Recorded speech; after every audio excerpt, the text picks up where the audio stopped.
Queridos irmãos, eu vos cumprimento com a doce paz de Cristo, amém? Quem trouxe a Bíblia Sagrada, por bondade, pegue ela e abra no Evangelho escrito por Lucas, capítulo de número 24. Nós vamos abordar os versículos 13, 14, 15 e o 16.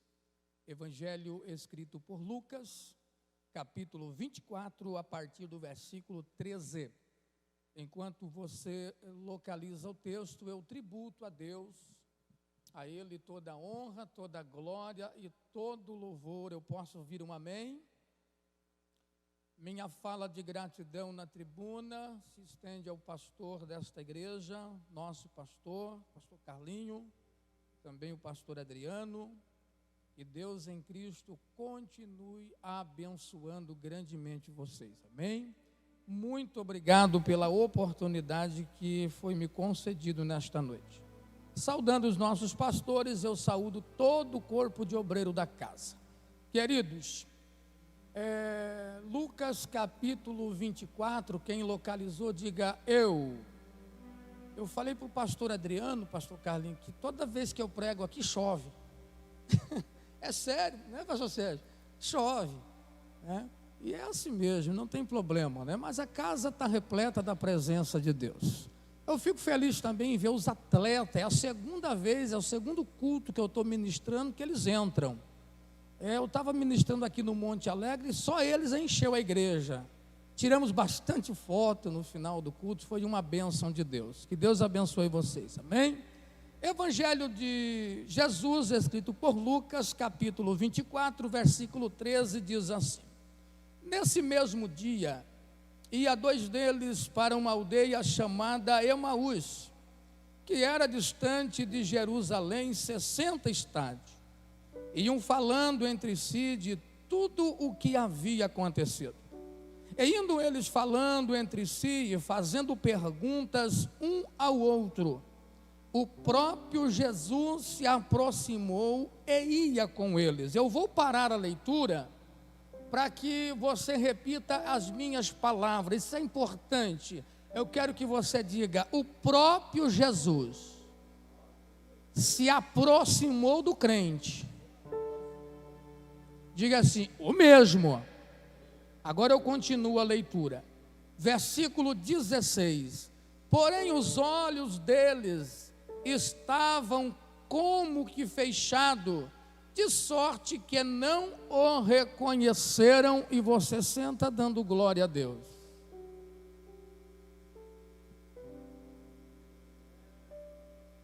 Queridos, no tempo que foi me concedido, eu gostaria de pregar nesta noite com os irmãos, ou para os irmãos, olhando para o livro ou o Evangelho de Lucas e prestando muita atenção nos detalhes. Por que, pastor Jair? Porque quem escreveu este livro era médico. E nós sabemos que médico é um diferencial. Por quê? Porque a faculdade de medicina se exige por demais do aluno. Então ele precisa estudar de 5 a 7 anos de faculdade acirrada para poder exercer essa função. Por quê? Porque o pedreiro, ele pode cometer erro no seu trabalho. Ele conserta, ele faz de novo.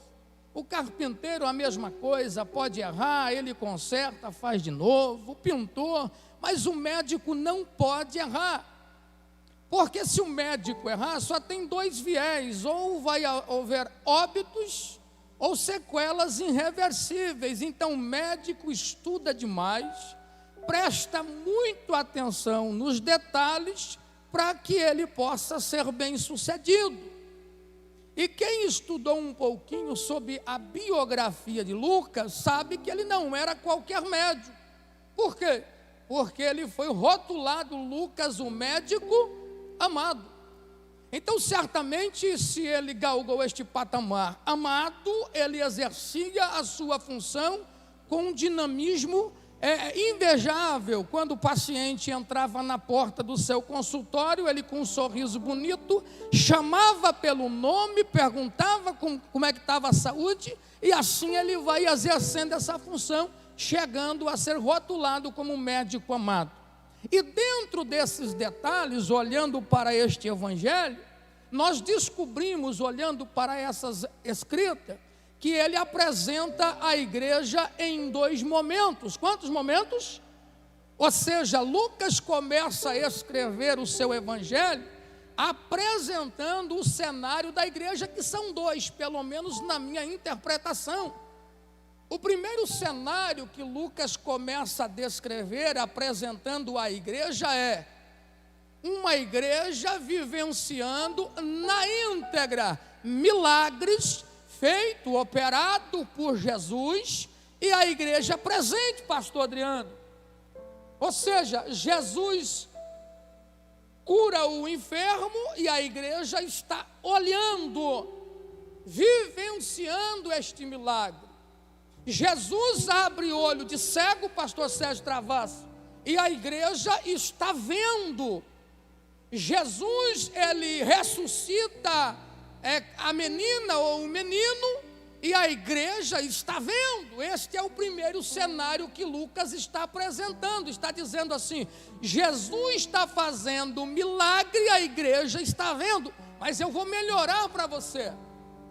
A igreja não só está vendo, como pode tocar, me perdoe, me dá licença, tocar em Jesus. Porque esse Jesus que a igreja está servindo, ele é palpável, ele é tangível. E logo, como igreja, sendo que eu consigo tocar e consigo ver, eu me agiganto. Por quê? Se ele é o meu Senhor, o meu Redentor, o meu Salvador, fazendo milagre, eu podendo ver e podendo tocar, eu me sinto um gigante. Esse é o primeiro momento. Então logo eu sou agigantado, encorajado, porque Jesus, ele senta à mesa para comer, e eu posso sentar junto com ele, pastor Carlinhos. Então isso me faz uma igreja poderosa. Então logo eu estou cuspindo fogo, pingando azeite, dizendo: se o inimigo se levantar, eu não tenho medo não. E eu pergunto: por que não? Aí você, como igreja, vai dizer: porque eu estou vendo aquele que é poderoso. Eu consigo tocar, eu consigo chegar perto dele, conversar com ele, então está tudo certo. E Lucas vai descrevendo esses milagres, Jesus multiplicando o pão, etc. e tal, você conhece a história. Mas quando vai chegando no capítulo 22, passando para o capítulo 23, o cenário começa a mudar. Como assim, pastor Jair? O Lucas vai começar a apresentar um Jesus crucificado. Lucas vai passar a apresentar crente que era corajoso, encorajado, porque estava vendo, negando Jesus. A exemplo de Pedro. E dentro desse contexto, quando a gente vai chegando no capítulo 24, Lucas diz: Jesus está morto. E eu pergunto: e a igreja? A igreja está coagida. E eu pergunto: Jesus está morto? Tá. E a igreja? Acuada, desencorajada. Por quê? Porque Jesus sumiu. Dentro deste cenário que mudou, você agora, nós agora estamos assim, só que Jesus está morto, e a única coisa que me abaliza, que eu tenho que me segurar, é a promessa. Qual é a promessa, pastor Jair? Pelo menos eu entendo que ele falou: eu vou morrer, mas eu vou ressuscitar. Então a igreja precisava crer nesse ressuscitar que ele falou, independente do cenário que mudou da água para o vinho. A igreja crente mesmo, precisava se ater e se segurar na promessa. Eu sei que é um pouquinho difícil, mas diga para o irmão que está bem do seu lado, fala para ele assim: você entendeu? A única coisa que temos é a promessa. Vem comigo. Mas a promessa era ressuscitar no terceiro dia. Então, como igreja, mesmo acuada, amedrontada, escondida, eu ainda continuo esperando. Por quê? Porque afinal de contas não deu o terceiro dia ainda. Está tudo certo. Está e não está, mas eu consigo esperar. Dentro desse contexto, ainda no terceiro dia, está dentro do prazo, eu vou esperar.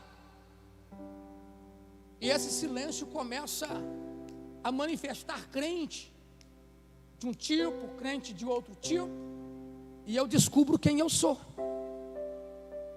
Porque uma coisa é o viver a promessa, outra coisa é esperar a promessa, vivendo na presença daquele que me prometeu. Então não importa o cenário, está morto, sumiu, não fala mais comigo, eu vou melhorar para você. Jesus disse que você seria, não me tenha por ignorante, mas Ele falou, vou te fazer, vou te levar, vou te dar, enfim, há uma promessa oriunda dos céus para a tua vida. Agora, calma, de repente o silêncio começa a te incomodar, e eu vou descobrir quem eu sou. Nessa demora de Jesus voltar, tem crente mantendo a rotina, diga rotina. E quem é? Só podia ser as irmãs. Uma olha para a outra e diz, qual é a rotina? A nossa rotina é ir para o sepulcro. Fazer o quê? Passar perfume na ambiência. Então ela mantém rotina. Aí eu entro na história e digo, mas e o silêncio? Não te incomoda? Um pouco, mas eu vou manter a rotina. Eu entro na história e digo, irmãs, mas Jesus sumiu. Mas eu vou manter rotina. Eu quero abrir a minha boca nesse altar, com os olhos abertos, dizer para alguém que veio esta noite ouvir esta palavra, não importa o contexto vivido, aguarde, esse silêncio tem data marcada para terminar. Se eu fosse você, eu levantava uma das mãos lá em cima e dava o melhor glória, o melhor aleluia, porque todas as promessas que Ele nos fez há de se cumprir. As irmãs estão mantendo rotina. Chega no sepulcro, primeiro dia, passa perfume. Há quem diga que troca lençol. Eu vou ficar só não passa perfume. Passa perfume num dia, passa perfume no segundo dia. No terceiro dia, uma hora para outra, e diz, qual é a rotina? Vou manter o sepulcro.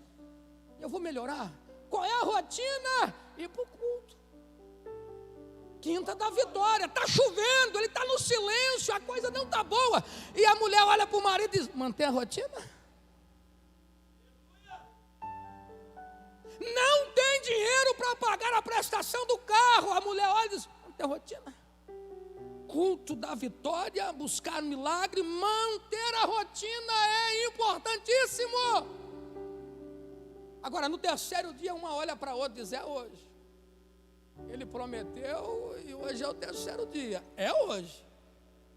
Então, coraçãozinho, Sérgio, está assim, ó. Quando elas vêm chegando, de longe a pedra não está no lugar. Eles... Aconteceu. De longe a pedra está removida, uma olha para a outra e diz, ressuscitou. E quando elas chegam e já vão entrando para procurar, para ver, não tem nada, elas vão saindo para tentar descobrir aonde ele está. Alguém representado nos céus está ali, e elas olham, reconhecem, entenda isso, reconhece que não é Jesus, mas reconhece que não era cidadão da terra. Então dobra joelho e começa a adorar, e os cidadãos do céu dizem, não adora não? Vocês estão procurando quem? Jesus, ele não está aí não. Aonde ele está? Ressuscitou. Mas aonde ele está? Não, isso eu não sei não. Ressuscitou. Mas aonde está? Isso eu não sei. Uma olha para a outra e diz, ixi, pelo menos antes ele estava aqui, dava para ver. Agora não está aqui e não sabemos onde está. Uma olha para a outra e diz, manter a rotina? Qual é a rotina? Ir para a igreja, falar que ele ressuscitou. As duas saem correndo, a gente fala duas, mas tinha mais. Uma olha para a outra e diz: vamos para a igreja anunciar que Jesus ressuscitou. E eu entro na história e vou dizer: mas não sumiu. Mas eu vou manter rotina. Mas dentro do contexto promessa prometida por ele, vocês não teriam que achá-lo? Mas eu vou manter rotina, vou anunciar que ele vive. Olhe para cá, e ela chega lá na igreja, espalha para todo mundo que Jesus ressuscitou. Imagina as irmãzinhas felizes: Jesus está vivo, Jesus está vivo. E alguém na história entra e pergunta: vocês viram ele? Não vê, a gente não viu. Não vê não. Mas eu creio que ele está vivo. Então todos começam a esperar que ele apareça. E agora vai aparecer na história crente natural. Eu já vou entrar naquilo que eu li para nós finalizarmos. Esse silêncio começa a incomodar. Essa demora de cumprimento começa a incomodar. E dentro desse incomodar, vai manifestar diversos tipos de índole, de caráter. Tem crente, meu irmão, que não importa se está chovendo canivete de ponta, ele é crente, ele mantém rotina. Agora tem uns que, se demorar um pouquinho, ele começa a se torcer. Um olha para o outro e diz assim: já faz 3 dias. Vamos embora. Eu acho que esse negócio de crente não está mais certo, não. Um olha para o outro e fala: vamos para casa. Aí o texto que a gente leu diz: nesse mesmo dia. Que dia? Aconteceu tudo que eu estou falando. 2 alunos, 2 discípulos desistem de esperar, porque já faz 3 dias acabando, indo para o quarto. Então um olha para o outro e diz: eu acho que esse negócio de promessa é coisa da minha cabeça. Eu acho que esse negócio de crente não dá certo mais para nós não, vamos para casa. E o texto diz que eles moravam numa aldeia chamada Emaús, que ficava a 11 quilômetros de Jerusalém. Emaús quer dizer lugar de água quente, ou seja, eu vou relaxar, não quero nem saber de prova mais. Não quero nem saber de esperar. E o Espírito da palavra está me trazendo ao coração, à mente, que entrou muitas pessoas assim pensando: hoje é o último culto, se ele não falar comigo, eu desisto. Ele está falando. Esses 2 meninos, aprendiz, aluno, discípulo, fala: vamos embora para casa, desistindo de tudo. Irmão, e quando você pensa que está desistindo de Jesus, ele não desiste de você. Então imaginemos, para nós terminarmos a pregação em alguns minutos, imaginemos os 2 crentes, murmurando, claro, desistindo. Rapaz, está no texto ali, depois você lê com mais atenção. Rapaz, eu pensava que esse negócio de Jesus era top. Eu pensava que esse negócio de promessa era certo. Eu pensava que ele viria mesmo. Mas olha aí, eu entro na história para melhorar um pouquinho aqui o raciocínio. Alguém diz assim: eu acho que a gente perdeu foi tempo dentro da igreja. Eu acho que a gente perdeu foi tempo acreditando que realmente havia promessa. Conversando. Aí daqui a pouco, quem é que aparece? Diga: Jesus. Não merece falar mais alto. Quem é que aparece? Irmão, olhe para cá uma coisa. Se tem uma coisa que crente sabe falar e fazer, é isso aqui, ó.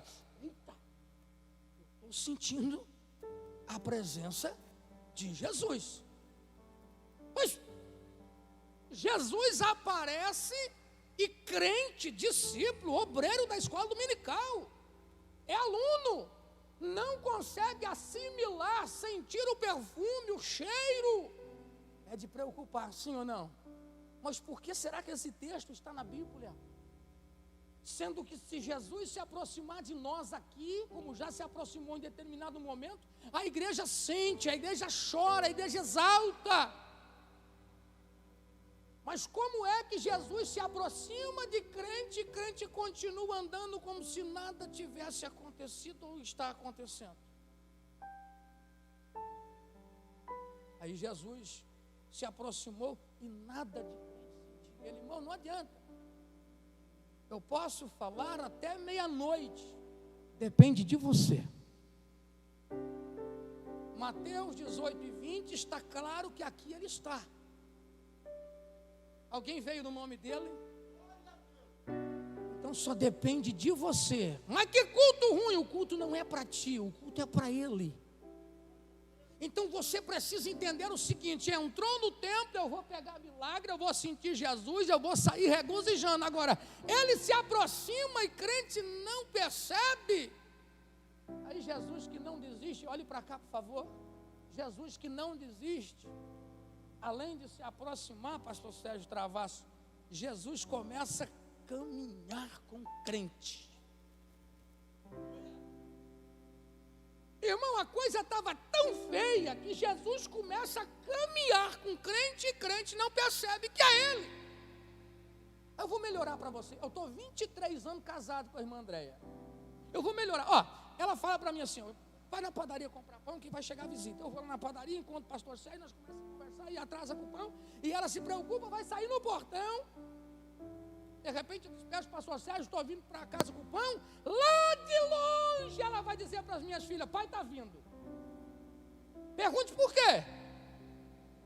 Conhece o meu jeito de andar. Cada um de nós tem um jeito peculiar de andar. Eu não falei nem do perfume.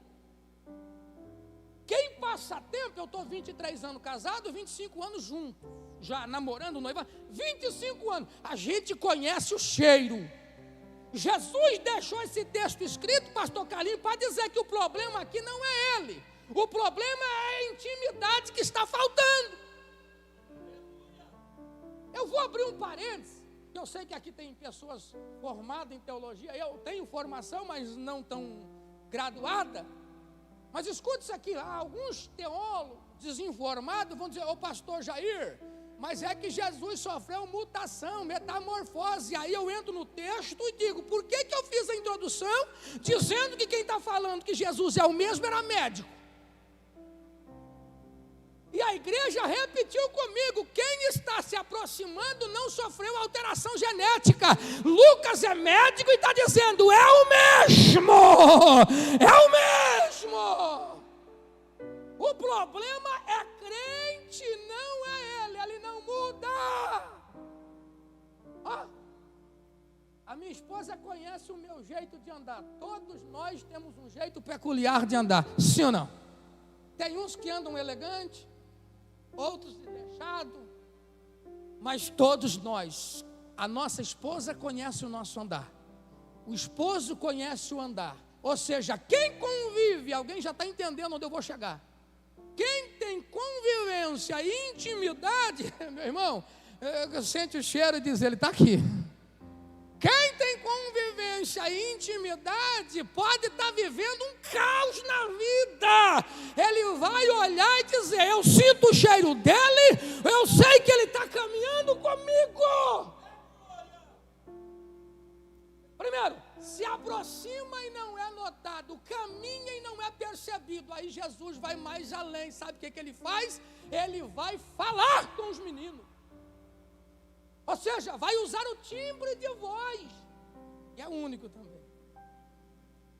Jesus olha para os meninos e diz: ei, vocês dois, que palavras são essas que caminhando trocai entre vós, e por que tanta tristeza, rapaziada? Eles param, olham para Jesus, fazem a retórica e não conseguem assimilar que era Jesus. Cheiro eu não sinto mais, os passos eu não reconheço mais, a fala eu não reconheço mais. Labantoquei a céu e terra, urabanto que me trouxe a sé. Jesus quer que você volte a ter intimidade com Ele. Oh, bendito é o nome desse Jesus. Escute para nós corrermos um pouquinho. E a conversa, pastor Adriano, vai se desenrolando e Jesus parece que não quer nada, mas ele tem propósito. E eles vão indo, de repente chega numa bifurcação, ou seja, é Emaús e a estrada que segue. Aí os meninos moravam aqui, pastor Carlinhos, então eu vou entrar. Os meninos entram para a sua aldeia e Jesus Passa, escuta isso aqui. Quando os meninos entram na aldeia, que Jesus segue, os meninos param. Os meninos, por que para? Um olha para o outro, olha para aquele que está indo e diz assim: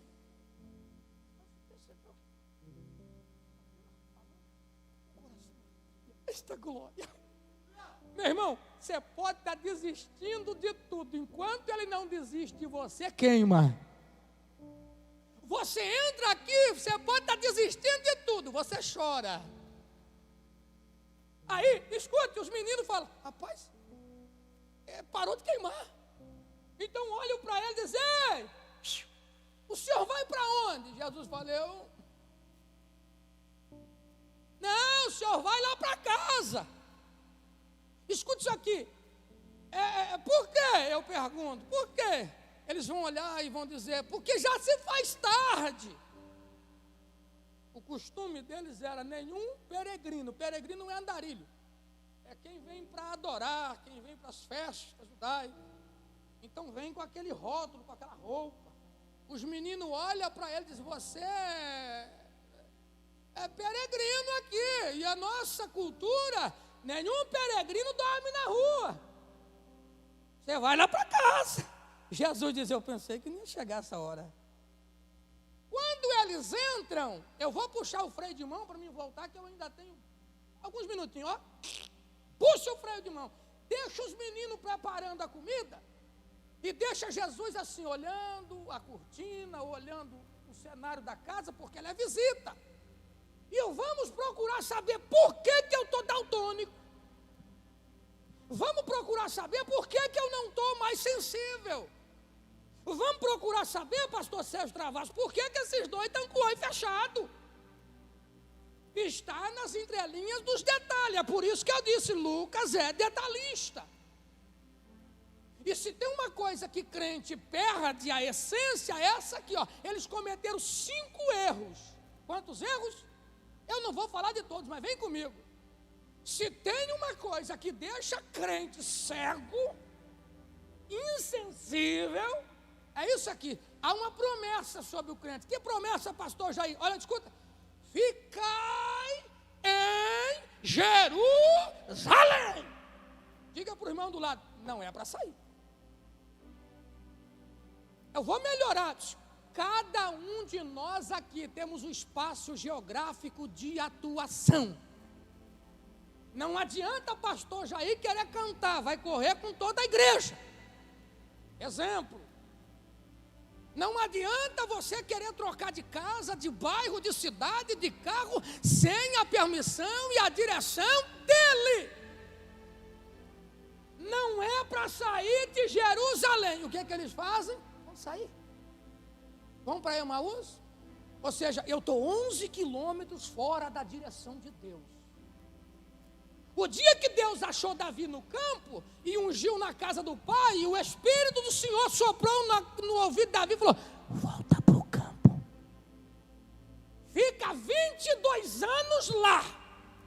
Mas me ungiu o rei. Fica lá. O espaço geográfico de atuação. Não sai. Pastor, me olharam com cara feia. Fica. Pastor, me caluniaram. Estou todo arrepiado aqui. Fica. Pastor, me maltrataram. Fica em Jerusalém, porque há uma promessa para a tua vida lá. Deixa eu correr aqui, irmão. Espaço geográfico. Fica nele. Não saia. Segunda coisa, escute isso aqui, que eles cometeram. Isso aqui é muito forte. Isso aqui está derrubando muita gente. Qual é, pastor Jair? Envolvimento demais com o mundo.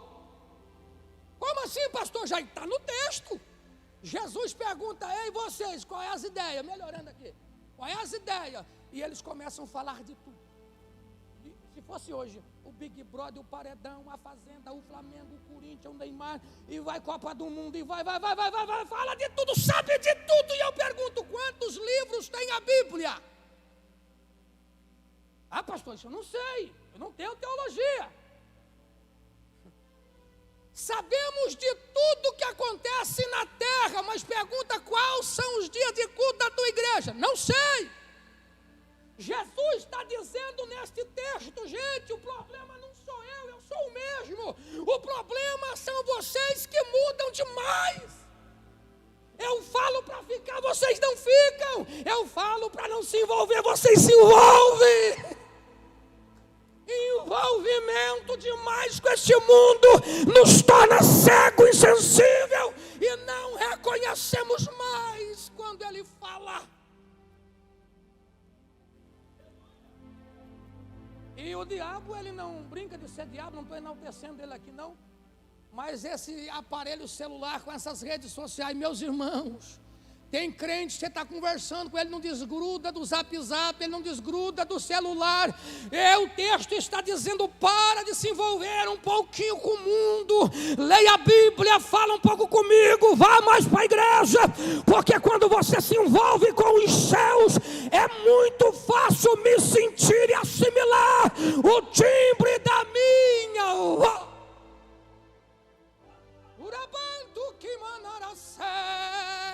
Equilibre a tua vida em nome de Jesus. Equilibre a tua história em nome de Jesus. Equilibramos a nossa vida em nome de Jesus. Alabanturimiflácia. Deixa eu correr. São 5 coisas. Primeiro, eu já falei. O segundo, já falei. Eu vou abordar mais um aí e concluo. Jesus, olhando para eles, disse: que palavras são essas que caminhando trocar entre vós? Vírgula. Por que vocês estão tristes? A tristeza nos afasta. É por isso que a doença do século é a depressão. Porque o inimigo sabe que se colocar crente na síndrome do pânico, na síndrome da morte, na depressão, crente não dá glória.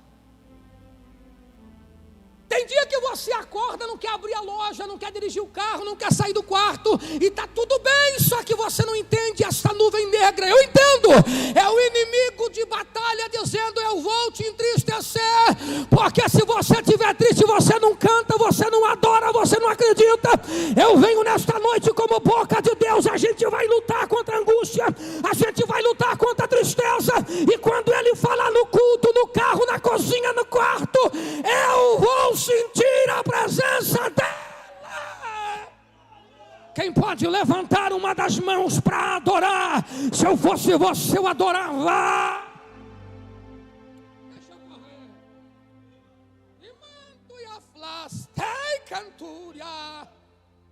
Ele está na casa.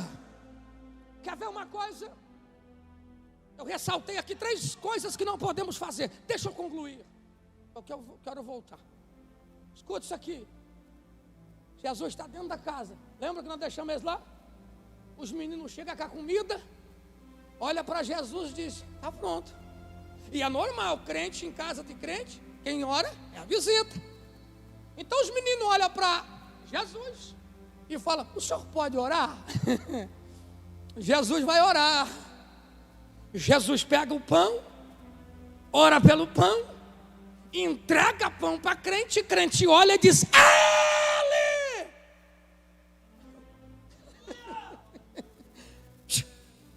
É ele! Os meus olhos se abriram. Por quê? Ele me deu um pão. Mas, pastor Jair, e sumiu de novo. Como é que é? Sumiu de novo. Mas o crente não é mais igual. Como assim? Eu comecei a história falando que o problema era o sumiço. Então eu desisto de tudo porque ele sumiu. Mas agora ele me abre os olhos, me dá um pão e some. E eu digo: vou voltar para Jerusalém. Eu não sou mais o mesmo. E o clímax da minha pregação, o ponto culminante, eu vim até aqui para falar isso. Você não vai ser mais o mesmo a partir de hoje. Fica de pé. Eu estou arrepiado aqui, irmão. Deus me autoriza a dizer para alguém: você não vai ser mais o mesmo. O silêncio não te incomoda mais a partir de hoje. O teu negócio é adorar. Um olha para o outro e diz: ele sumiu, não interessa. Eu vou voltar para o lugar de onde eu nem deveria ter saído. Laia sou de covanácia, urimiandonácia. Outro dia Jesus falou para mim, dirigindo o meu carro, saindo de um culto. Ele falou bem assim, até comentei com o pastor Adriano. Ele falou: está na hora de você puxar o freio de mão e ficar mais em casa. Não na minha casa, mas na minha igreja. Ele falou: está na hora de você parar de ficar por aí pregando e prestar mais conta na congregação. E eu escutei prontamente, disse: é isso que eu vou fazer. Ainda falei: pastor Adriano, na terça eu tenho que tomar vergonha na cara, parar de andar por aí, cultuar na minha igreja. Falei ou não falei, meu pastor? Isso é a voz de Deus. E pode ter certeza que a escola dominical eu vou estar presente. Pode ter certeza que na manhã com Deus eu vou estar presente. Nos cultos vou estar presente, porque eu quero obedecer a voz que Ele falou comigo. Você não mais será o mesmo. Por quê? Não sei. Ninguém explica o que aconteceu ali, pastor Adriano. Alguém até arrisca dizendo assim: pastor Cali, não, mas Jesus tinha, só Jesus partiu o pão. E só Jesus caminhava. Só Jesus tinha uma oração peculiar. Ele também tinha um jeitinho de caminhar peculiar, o jeito de falar, perfume, ninguém reconheceu. O que aconteceu ali não interessa, a Bíblia não revela, não é para nós, é mistério. O que vai acontecer hoje na tua vida é entre você e Deus. Uma coisa eu sei: haverá um milagre na tua casa, haverá um milagre na tua vida. Eu oro, pastor. Curve a tua cabeça, porque você hoje vai sair daqui dizendo: eu não me importarei mais com os contextos do cotidiano, eu vou adorar. Querido Deus e Pai Todo-Poderoso, neste momento, Senhor, eu oro juntamente com os meus pastores e com a tua noiva, dizendo: nos muda, nos transforma de dentro para fora, Senhor. Que nós possamos acordar de manhã e não olhar o contexto, mas olhar a essência. Jesus, que eu possa ser um crente melhor, um obreiro melhor. Que eu possa, meu Pai querido, a partir de hoje voltar para o meu espaço geográfico. Que eu possa, a partir de hoje, voltar para Jerusalém, para receber poder do céu. Renova essa estrutura, Senhor. Renova esse crente, Senhor, e leva ele para casa agigantado, cheio de expectativa, cheio de esperança, crendo nas promessas que o Senhor fez, no nome de Jesus. Amém, Senhor.